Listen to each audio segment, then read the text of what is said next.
Laura riait des avertissements, se moquait des traditions, et ne craignait rien jusqu'au soir où elle urina sur une tombe. Dernière partie. Sa bouche s'est ouverte, mais au lieu de crier ou de pleurer, de la terre humide a coulé de son menton et s'est écrasée sur le sol de l'église. L'assemblée a crié.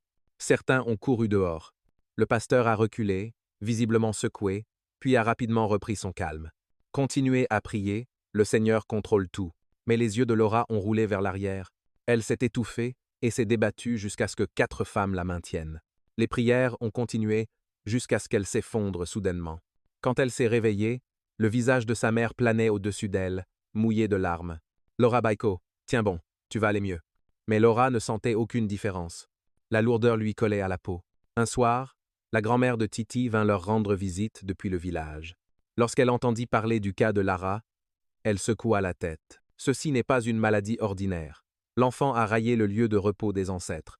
La terre n'oublie jamais une telle insulte, mais le repentir peut encore les sauver. Elle leur dit de ramener Laura au cimetière.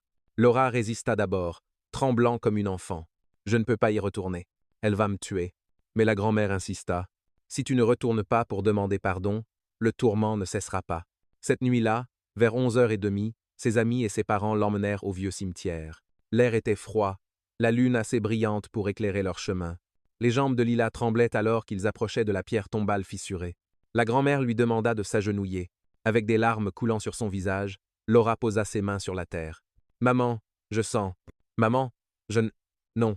J'étais ivre. J'étais stupide. Pardonne-moi. Je ne voulais pas déshonorer ton lieu de repos. S'il te plaît, libère-moi. » Pour la première fois depuis des semaines, la nuit était calme. Pas de chouette, pas de bruissement, juste le silence.